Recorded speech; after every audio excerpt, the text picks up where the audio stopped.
అటువంటి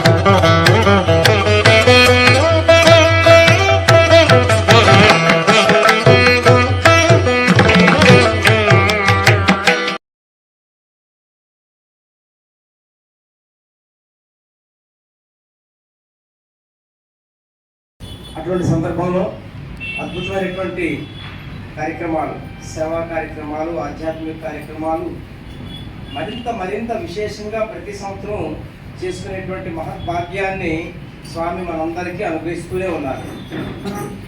అయితే ఏ అవతారం లేనట్టుగా ఈ అవతారంలో మాత్రమే సంస్థ స్థాపించి నియమ నిబంధనలు ఏర్పాటు చేసి ఒక 2 మాటలే చెప్పారు స్వామి. ఎందుకు ఈ సంస్థను ఏర్పాటు చేశారు? ఒకటి స్వీయ పరివర్తన, 2 సనాతన ధర్మాచరణ. నువ్వు మారాలంటే ఏదో ఒక ఆధారం ఉండాలి. 4వ అధ్యాయంలో చెప్పినట్టుగా ఉద్ధరేదాత్మాత్మానం, ఉద్ధరించబడాలంటే మనమే ఉద్ధరించబడాలి, కానీ ఎవరో ఒకరు ఆధారం ఉండాలి. వారిని చూసి మనం ఇది ఎక్కడి నుంచి వచ్చింది, ఇది స్వామిగా కొత్తగా ప్రవేశపెట్టిందా లేదా ఇప్పుడే అనుకున్నాం సనాతనము అని. సనాతనము అంటే కాలానికి అందనటువంటిది. సనాతనుడను మరియు నిత్య నూతనుడను. స్వామి చాలా స్పష్టంగా చెప్పారు, నేను సనాతనుడను మరియు నిత్య నూతనుడను. ధర్మ మార్గంలో ప్రయాణించే వారి మార్గము సుగమము చేయడానికి మరియు అధర్మ మార్గంలో అందులై చరించే వారికి జ్ఞానబోధ చేసి తిరిగి వారిని ధర్మ మార్గం వైపు ప్రయాణింపచేయడానికి నేను మరలా అవతరిస్తాను. మరలా అవతరిస్తానని స్పష్టంగా చెప్పిన అవతారం శ్రీకృష్ణ పరమాత్మ. అక్కడ సంస్కృతంలో చెప్పారు, ఇక్కడ స్పష్టమైనటువంటి తెలుగు భాషలో చెప్పారు. కాబట్టి నేను మారాలి అనుకుంటే మనకి మన యొక్క సంస్కృతి సాంప్రదాయము సనాతన ధర్మమే మనకు ఆధారము. కనుక ఇది ఎక్కడి నుంచి వచ్చిందయ్యా అంటే 4 వేదాలు రాసిపోతున్నాయి రోజుల్లో. ఇది ఋగ్వేదము, ఇది యజుర్వేదము, ఇది సామము, ఇది ఆధర్వణము అని విభజన చేసి 18 పురాణాలు రాసి 18 ఉపపురాణాలు రాసి బ్రహ్మసూత్రాలు రాసి దంచేస్తున్నాడు వేదవ్యాసుడు, సాక్షాత్తు నారాయణ స్వరూపుడు. అలాంటి వాళ్ళందరూ గాబరా పడ్డారు. ఏంటి స్వామి ఇన్ని రాసేస్తున్నావు, ఉన్నదానికే టైం లేదు, ఇవన్నీ మేము చెప్తాము. కాబట్టి ఒక్క 4 మాటల్లో చెప్పవచ్చు కదా. ఇదంతా 4 వేదాల యొక్క సారము, 18 పురాణాల సారము, 18 ఉపపురాణాల సారము, మొత్తం ఆయన లిఖించినటువంటి దాని అంతటినీ కూడా ఏమన్నారు అప్పటి మహానుభావులైనటువంటి ఋషులు తాపసులు ఏమడిగారండి ఆయన్ని, ఒక 4 మాటల్లో సింపుల్గా చెప్పేయండి అన్నాడు. ఆయన అన్నాడు, వస్తే దానికి 4 ఎందుకు, 2 మాటల్లో చెప్పేస్తానన్నాడు. అదే 18 పురాణేషు వ్యాసస్య వచనద్వయం పరోపకారాయ పుణ్యాయ పాపాయ పరపీడనం. Love all serve all. ఏమి లవ్ అంటే ఏమిటి? లవ్ భక్తి, సర్వ్ సేవ. కాబట్టి మనం ఎక్కడ చూసినా హైందవ సాంప్రదాయంలో ఆ 2 కనబడతాయి. ఆ 2 ఎంతెంతై వడ్డింత అన్నట్టుగా రకరకాల విభాగాల్లోకి భక్తి మార్గం వచ్చింది, రకరకాల విభాగాల్లోకి సేవా మార్గం వచ్చింది. కాబట్టి మనకి స్వామి ఈ అవతారంలో విశేషించి అందించినటువంటివి ఆ 2. ఒకటి భక్తి, 2 సేవ.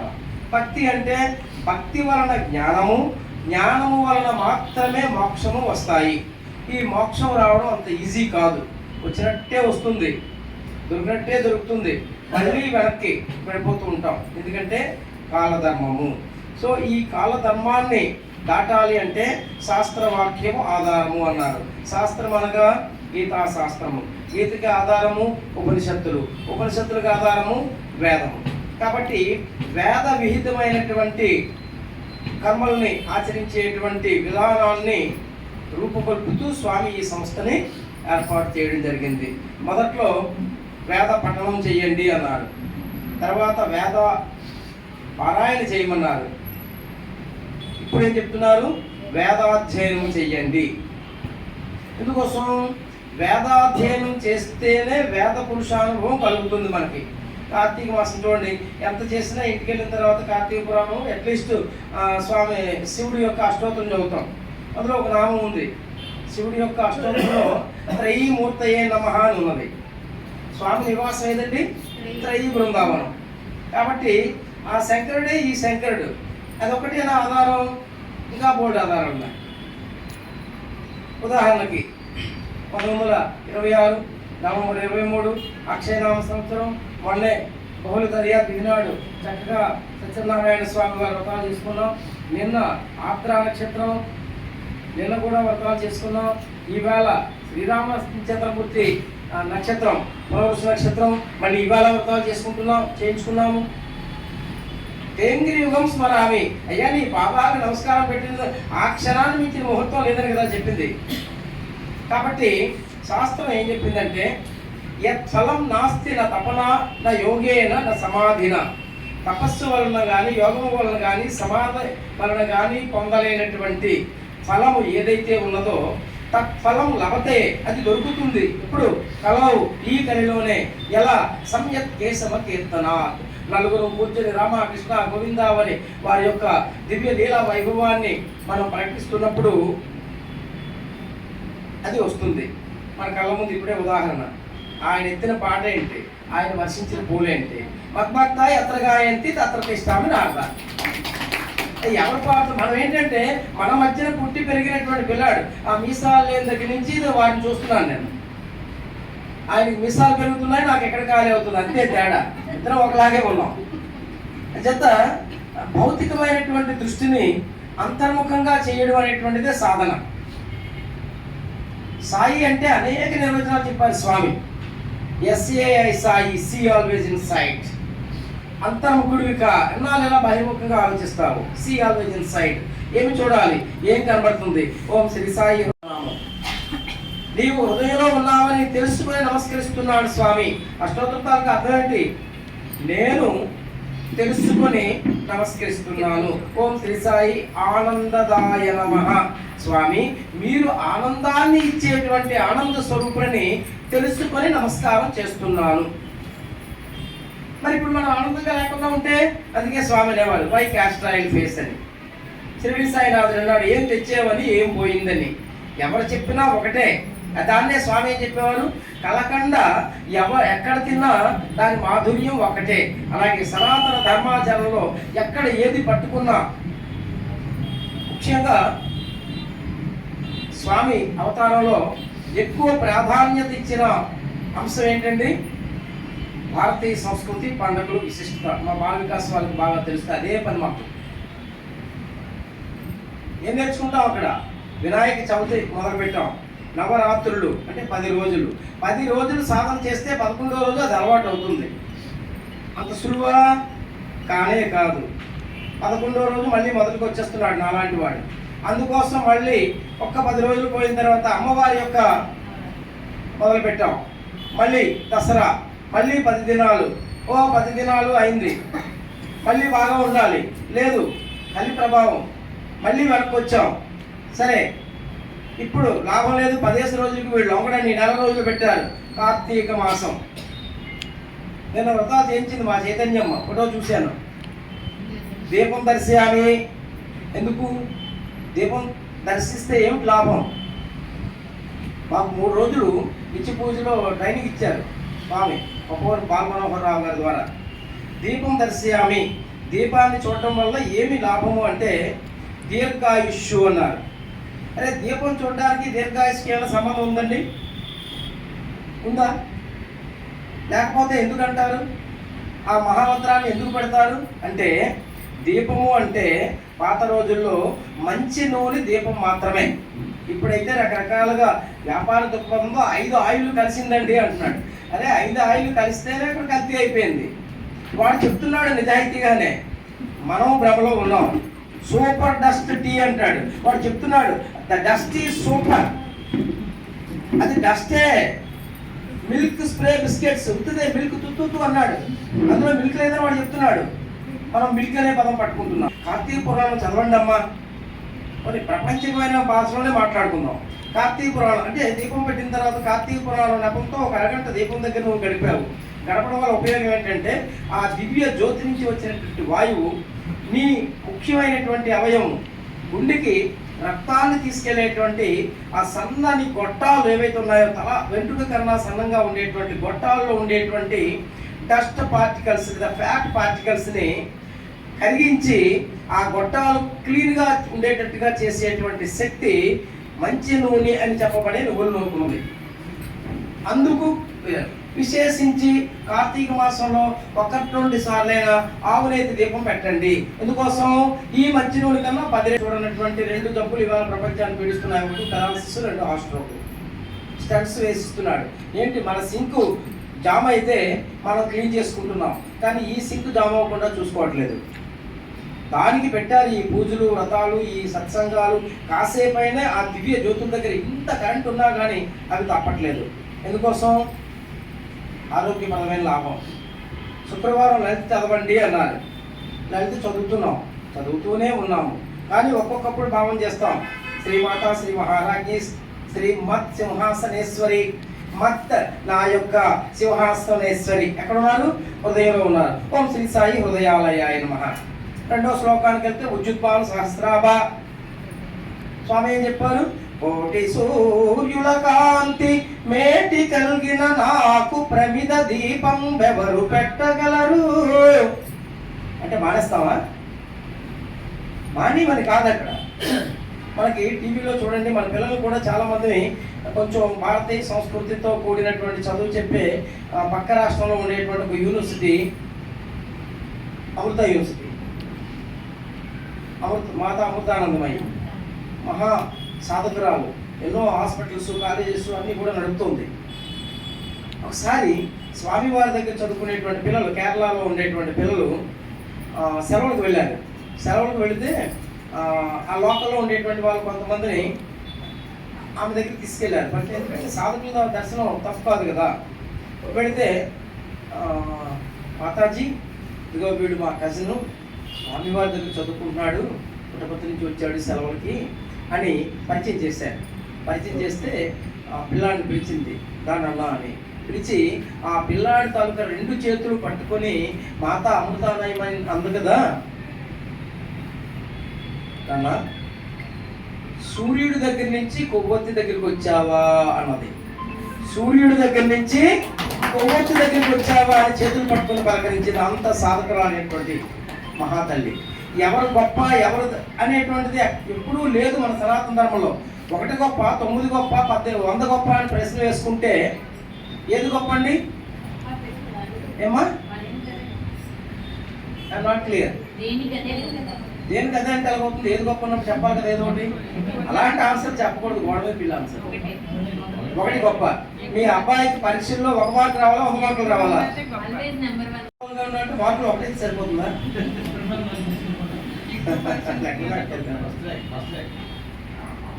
మనకి ర్యాంక్ వచ్చినప్పుడు 1 కావాలి, మార్కులు వచ్చినప్పుడు 100 కావాలి.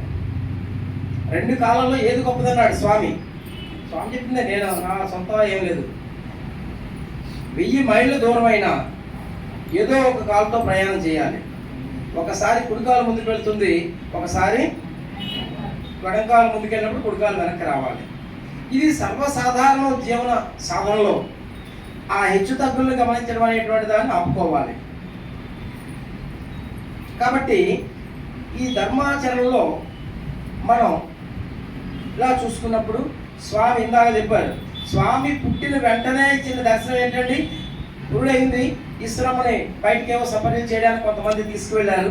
కొంతమంది ఆ పిల్లాడికి ఏదో ఉపచారం చేయాలి కాబట్టి వచ్చేసరికి ఒక పెద్ద నాగుపాము చుట్టుకొని ఉన్నది. అప్పటికే అనేక లీలలు, దివ్య లీలలు వినడము చూడడం వలన అక్కడ ఉండేటువంటి పేరెంట్రాండ్ కుటుంబ సభ్యులు ఉంటారు.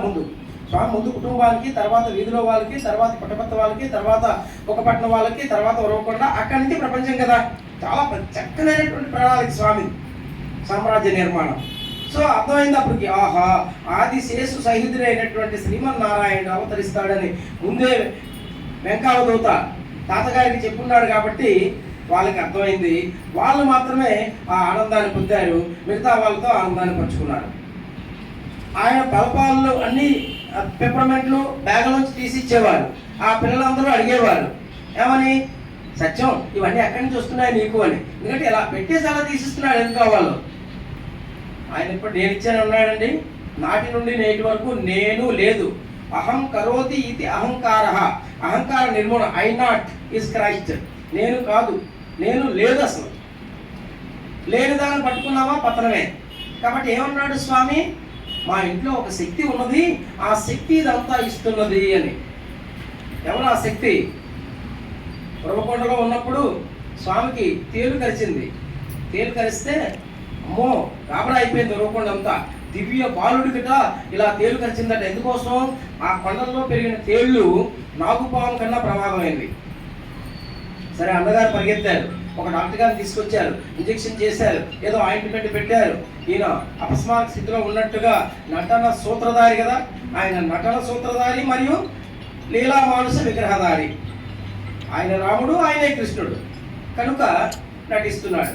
అప్పుడు ఈ లోపల వదిన గారు గాబరాపడి ఒక 4-5 ముత్తాదులు పిలిచి ఒక కొబ్బరికాయ దిష్టి తీసి ఆ గ్రామ దేవత అయినటువంటి ముత్యాలమ్మ తల్లి గుడికి పంపించింది. పంపిస్తే అక్కడ వాళ్ళు వెళ్ళి ఆ కొబ్బరికాయని అమ్మవారికి సమర్పించి కొబ్బరికాయ కుట్టారు కదా. 3 ముక్కలు అయింది కొబ్బరికాయ విచిత్రంగా. ఎక్కడ అయితే 2 అవుతుంది, లేదా 4 అవుతుంది, లేదా పిపి అయిపోతుంది, కానీ 3 సమాన భాగాలు అవడం అనేది జరగదు. అలా జరగదాన్ని జరిపిస్తేనే భగవంతుడు. సరే ఇక్కడ స్వామి అపస్మారక స్థితిలో ఉన్నట్టుగా ఉన్న మన స్వామి అక్కడ కొబ్బరికాయ 3 ముక్కలు అయింది అని చెప్పాడు. వదిన గారు పాప అమాయకురాలు అనుకున్నది ఏదో కేలీ మాటలు అంటాం కదా, ఇంగ్లీష్లో అయితే హిస్టీరియా అంటాం. అలా ఏదో కేలీ మాటలు మాట్లాడుతున్నాడు పాపం పిల్లాడు అనుకున్నది. ఎందుకంటే 13.5 సంవత్సరాల వయసు, ఇంకా అప్పటికే అవతార ప్రకటన జరగలేదు కాబట్టి అలా అనుకున్నది. వీళ్ళు వచ్చారు. వచ్చిన తర్వాత మన వారి భాషలో వదిన అంత ఆశ్చర్యమో, కొబ్బరికాయ చూడండి సమానమైన 3 ముక్కలు అయింది. అప్పుడు ఆవిడ ఒక్కసారి ఆలోచన చేసింది, అరే నిజమే ఇప్పుడే చెప్పాడు కదా సత్యం అనుకున్నది. కానీ మళ్ళీ మాయ పొర. ఎందుకోసం? ఈ సకల చరాచర సృష్టికి ఆధారభూతమైన శక్తి ఎవరు? ఆ శక్తి నేనే. ఉజ్జుద్వాన సహస్రాభ లలితా సహస్రనామం ఈసారి పారాయణ చేసినప్పుడు జాగ్రత్తగా నామాన్ని అబ్జర్వ్ చేయండి. స్వామికి సంబంధించినటువంటి అనేక నామాలు దొరుకుతాయి. భజనలో ఉన్న భజనావళిలో ఉన్నటువంటి పదాలు దొరుకుతాయి. పాడుతూ ఉంటారు అమ్మవారి పాట జగదంబే భవానీ. అందులో అమ్మవారి దానికి ఒక నామం ఉంటుంది, కుమార గణనాదాంబ కళ్యాణి శారదాంబ మాతే.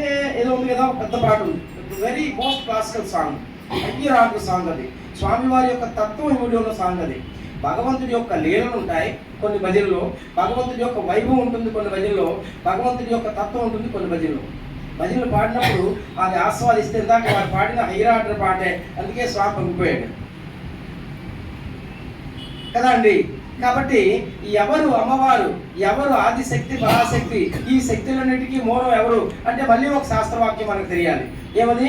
శ్రీకృష్ణో లలితాదేవి శ్రీరామ్ ఓ భ్రమణావిక. ఈ 4 ఒకటే.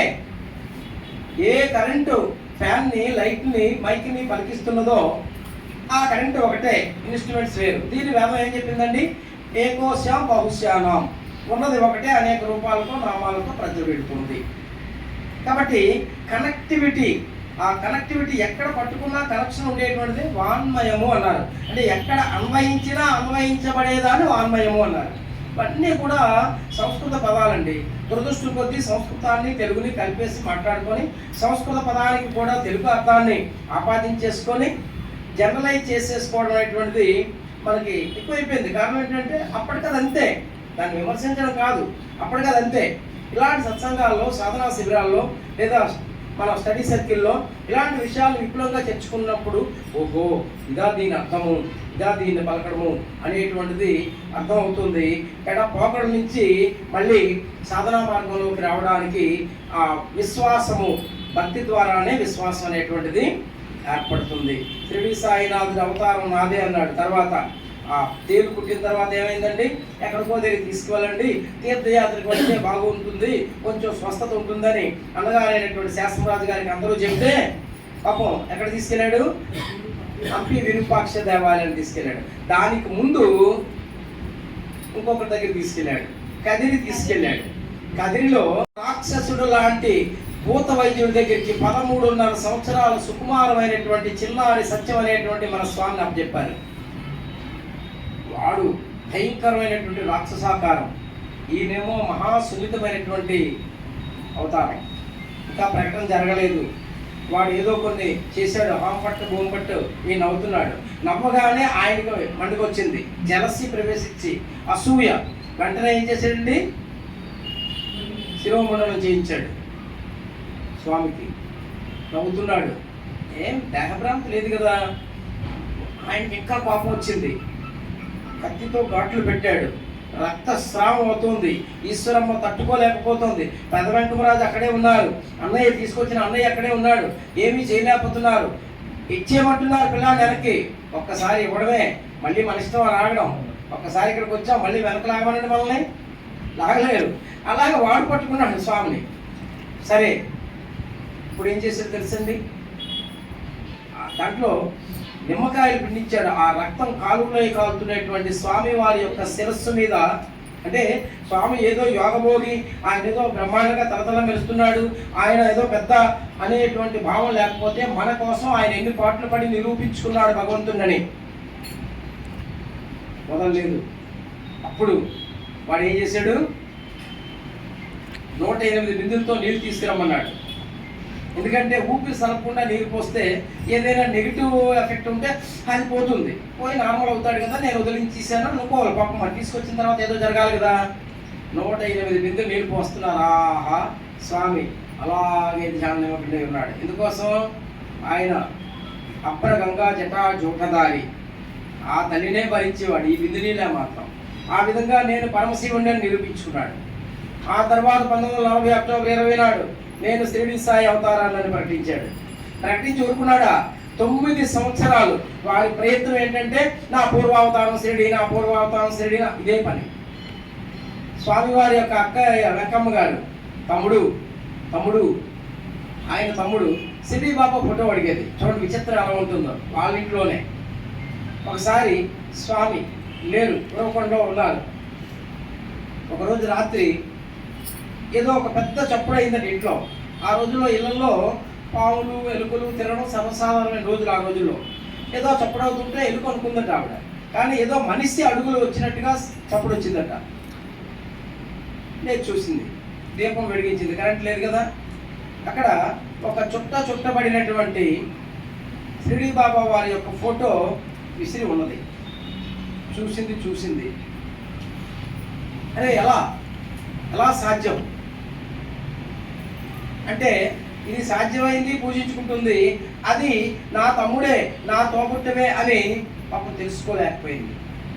ఇది తెలియాలంటే కృష్ణావతారంలో ఎంతమందికి తెలిసిందంటే కృష్ణుడు భగవంతుడని 9 నుంచి 11 మందికి తెలిసింది. పంచపాండవులకు తెలిసింది, ద్రౌపదమ్మకు తెలిసింది, కుంతీదేవికి తెలిసింది, ఉద్ధవుడికి తెలిసింది, భీష్ముడికి తెలిసింది. ఇలా అతి తక్కువ మంది. విదురుడు తెలుసుకున్నాడు. మిగతా వాళ్ళందరూ నా కజిన్ అనుకున్నారు, మా బామ్మడు అనుకున్నారు, మా పక్కింటి ఆయన అనుకున్నారు, మా ఎదురింటి ఆయన అనుకున్నాడు, మా కొలీగ్ అనుకున్నారు, ఏదో అనుకున్నారు వాళ్ళ భాషలో. అంతే అది అందరూ అని అనుకోరు. ఈరోజు మనం అంతే. ఎందుకోసం స్వామి చెప్పారు, సత్యసాయి సేవా సంస్థలు అంటే లిమిటెడ్ భక్తులు ఉంటారు. ఇది చేపల మార్కెట్ కాదు చాలా మంది వచ్చి కొనుక్కోవడానికి. ఇది వజ్రాల షాపు ఒకరిద్దరే వస్తారు అన్నాడు స్వామి. ఈ 2 మాటలు అర్థం చేసుకోవాలి. అదేంటి చేపలు అన్నాడు స్వామి, ఇలాంటి మాటలు కూడా మాట్లాడతాడా అని అనుకోకూడదు. చేప యొక్క లక్షణాన్ని మనం భావన చేయాలి. అది స్థిరంగా ఉండదు, అది పైకి వెళ్తుంది, కింద పాపం వాళ్ళు ఇప్పుడు ఏదో పిచ్చిలోగా అదేంటో ఎక్వేరియంలో బంధించి ఆనందిస్తున్నాం. చూడండి, అది ఎప్పుడు స్థిరంగా ఉండదు, అలా తిరుగుతూ ఉంటుంది. భక్తుడు స్థిరంగా ఉండాలి తప్పితే అలా తిరగకూడదు. దానిని నన్ను మన్నించండి, స్వామి వ్యభిచార భక్తి అన్నారు. నేను బాధపడ్డాను, ఇదే ఇలాంటి పదాలు వాడుతున్నాను. ప్రేమ వాహినిలో 62వ పేజీలో 2వ పేరాలో ఉంది, వెళ్ళి చూసుకోండి. ఆధారం లేకపోతే కొన్ని విషయాలు మాట్లాడే అర్హత ఎవరికీ లేదు. అంటే అలా తిరిగేటువంటి భక్తి స్థిరంగా ఉండదు, నిలబడదు. దాన్ని స్వామి సింపుల్గా ఏం చెప్పారంటే, 10 నెలలు వేలాడదీసే క్యాలెండర్కి ఒక మేకు కొట్టి ఇలా అని మళ్ళీ కొట్టి ఇలా అంటావే, 21 తరాలు తరింపజేస్తానంటే ఎంత స్థిమితంగా ఉండాలి బంగారు. అది హెచ్చరిక. కాబట్టి నీవు వజ్రాల షాపులో అమ్మే వజ్రంలాగా ఉండాలి. మళ్ళీ నువ్వు చెదరాలంటే మరొక వజ్రం రావాలి తప్పితే అలా రాతికి దీనికి మట్టికి మనం లొంగిపోకూడదు. స్థిరత్వం ముఖ్యము. అదే విశ్వాసము అన్నారు. ఈ విశ్వాసం అనేది శ్వాస ఉండే వరకు ఉండాలన్నారు. ఏ శ్వాస? తుది శ్వాస. అంతవరకు నువ్వు శివం, అది పోతే శవం అని చెప్పిన ఏకైక అవతారం భగవాన్ శ్రీ సత్యసాయి బాబా. మీరు దేవుడా అని అడిగితే ఇది సగం నిజం, నువ్వు కూడా దేవుడివే అని చెప్పినటువంటి అవతారమూర్తి ఎప్పుడు 1935లో బొంబాయి నగరంలో. కాబట్టి నేను ఇది నేనది నాకు చేయండి చెప్పలేదు. ఏం చెప్పారంటే అది నేనే, ఇది నేనే అని తెలుసుకుంటామని. అందుకోసం విరూపాక్ష గుడికి వెళ్ళినప్పుడు స్వామివారి అన్నగారు ఏం చేశారండి, తీసుకెళ్తాం అనుకున్నాడు. ఆయన ఏమన్నాడు, అంతవరకు వెళ్ళిన ఆయన ఏమన్నాడండి,